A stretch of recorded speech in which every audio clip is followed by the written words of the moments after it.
This is digital insecurity with an email alert, a malicious email, and this conversation is around Trickbot. So let's go ahead and get started.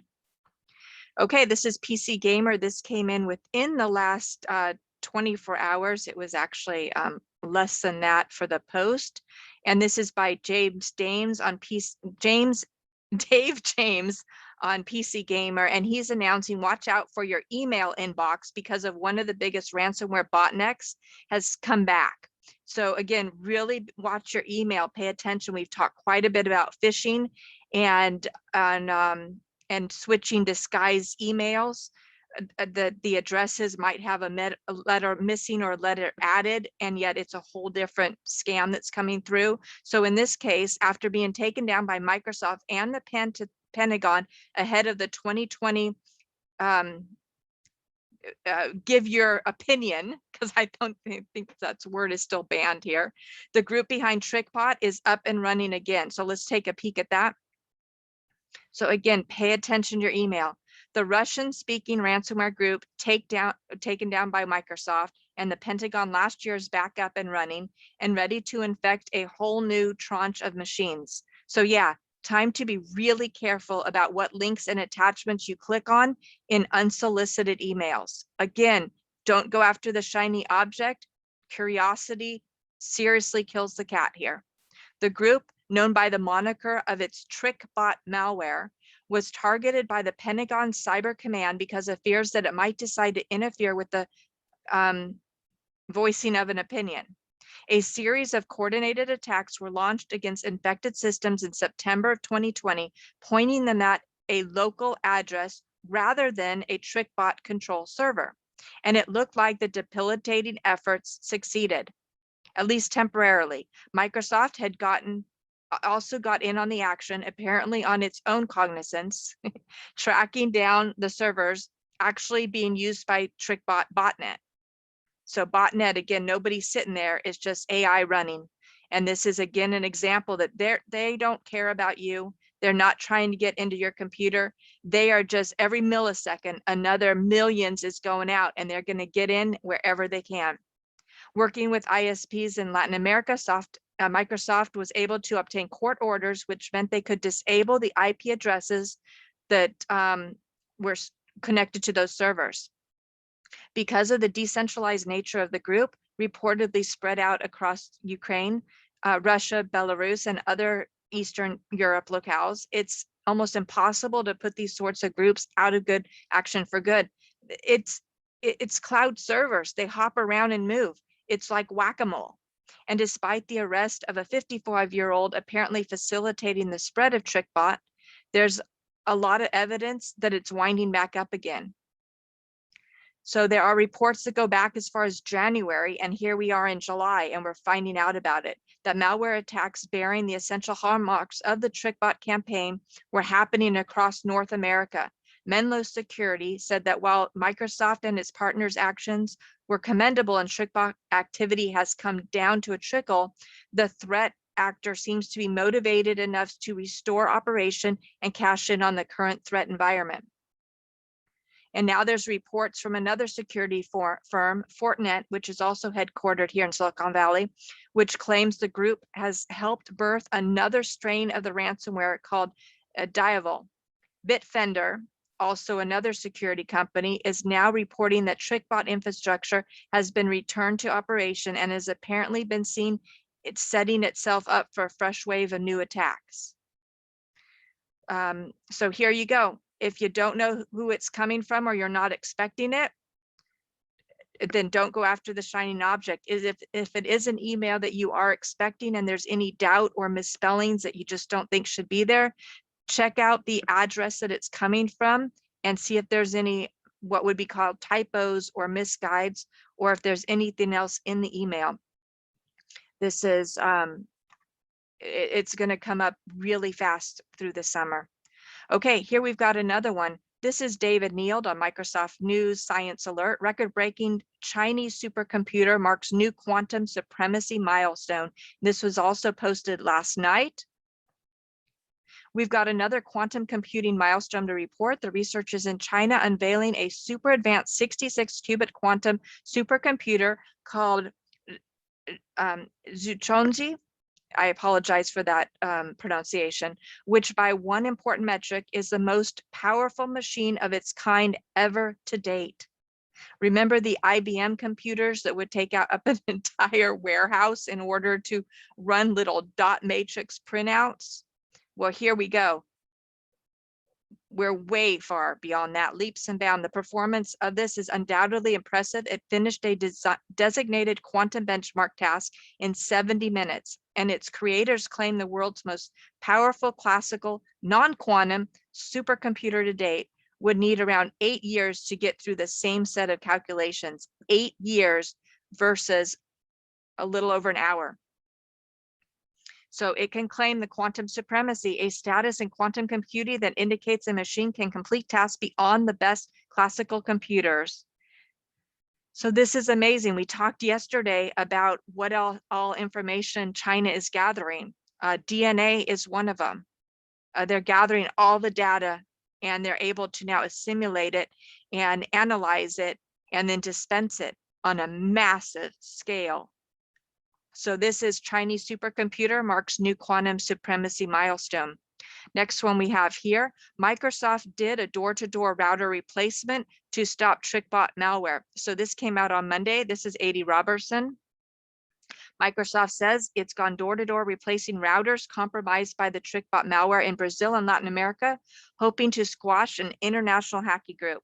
The Daily Beast reported the detail in an article about the group, which is an ongoing target for U.S. Cyber Command, as well as information security companies like Microsoft. The Daily Beast reports that the hacking ring, also known as Trickbot and based in Russia, Belarus, Ukraine, and Suriname, is a persistent presence online. The group uses compromised computers as a massive botnet. And so that it may not even be computers in their own warehouse. They can infect computers around the world and load software onto those computers and run them as part of the botnet network. Runs ransomware attacks and other illegal operations. Trickbot is known to hijack routers and Internet of Things devices that are often easy to infect without owners realizing it. So maybe that Amazon Alexa you have that's an IoT, you don't put your own security on it. There isn't a screen on it to monitor, and that's the access path right through your router and into everything in your home or the business that it might be connected to if you're working from home. Eradicating malware from routers can be particularly difficult for users, making in-person replacement surprisingly effective. Law enforcement agencies and companies have made some recent inroads into tackling Trickbot. The Justice Department charged a woman who allegedly helped develop it last month, and Microsoft boasted in 2020 it cut off 94% of the group's server infrastructure, aiming to prevent any attacks on the US time to give your opinion. But it's ongoing and it continues to challenge. And as I just pointed out, we've got multiple points of contact saying that it's back and it's coming back with force. Okay, I want to bring in a few other articles, and don't worry, today I'm going to round it out with a positive note. California Pension Fund agrees to $2.7 billion lawsuit deal. Where do people think this money comes from? The pension fund is a pseudo nonprofit agency, although they scrape off what they need, and it's people's retirement funds go in to fund the system. Now, out of the same pension fund, they will be paying out $2.7 billion. This came out yesterday via Associated Press. And again, this is on Microsoft News. I have touted the only way out for California is to file bankruptcy. When California files bankruptcy, that is all the public civil servant workers and their pensions, teachers, the county, city, state employees, all of them are tied into a pension fund. And when this files bankruptcy, there goes everything that they've worked for and their retirement future. This is amazing the level of mismanagement that has happened. This fund is estimated underfunded already. By reports show at least 40% underfunded. And here we are with a $2.7 billion payout. So I'm not going to go too much into the details of this, but if you are tied into that fund, it might be interested in researching. Another issue that we have come up here is, why do you think judges are crooked? Why do you think the Supreme Court made the decisions that they did? This isn't just a one-off situation. This is an entire ring. And I've explained this in other segments on the evolution to where we got to this point. Ironically enough, we saw this all the way back in the times of the Bible through Joseph's family, and how Joseph ended up coming out the other side and meeting his wife, who, well, the stories are there. It's from the beginning of time. And yet the way the manipulation here in the States has pervaded through our elected officials and through our judges. This isn't just a one-off. This is an example of many to come. This case just happened to make the news. And here we go. What do you think happens when you're opening a border? Massive amount of the trifecta come in that we discussed yesterday. And illicit drugs are one of them. In addition to that, during cooties, they opened up specifically in California, many of the states, and they pushed many convicted criminals out of the prisons and onto the streets. But you know what? They had no problem arresting somebody who didn't wear a mask, but they didn't want a danger to the convicted criminals. So we have increased amount of criminals out on the street, and we have whoever in the world wants to rush into this border for whatever reason, running from the law in their own country, whatever the reason is. Of course, these are up 30%. And on top of that, we know that the level of drugs coming in this country right now has never before been seen in this country. If you know somebody that participates in this type of usage, pray for them, love them. This is a very, very dangerous time right now. Okay, I told you we'd round out with some good news. This is Russia-based ransomware gang taken offline. MarketWatch states it's unclear how it happened, but let's celebrate the successes when we can. This is Associated Press, and this also came out yesterday afternoon. Washington, the Russian-based criminal syndicate behind a devastating series of recent ransomware attacks, was taken offline on Tuesday, but cybersecurity experts said that it was premature to speculate why, and that there was no indication of law enforcement takedown. REvil's dark web data leak site and ransomware negotiating portals, remember this was a big hack through the Florida company that affected over 1,500 and was having a massive, I think the initial ask was around $70 million. But the portables became unreachable. Cybersecurity researchers said the group was responsible, and then it goes into the details here.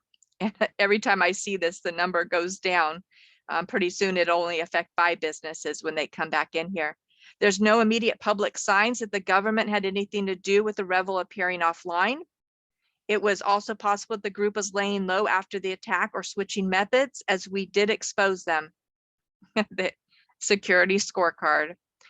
So anyways, we're going to celebrate it, but whack-a-mole, they're already popping up somewhere else, whether they took themselves down or they were taken down. That's just the way it goes. All right, so this has been a digital alert. Malicious email Trickbot is back, and back with force.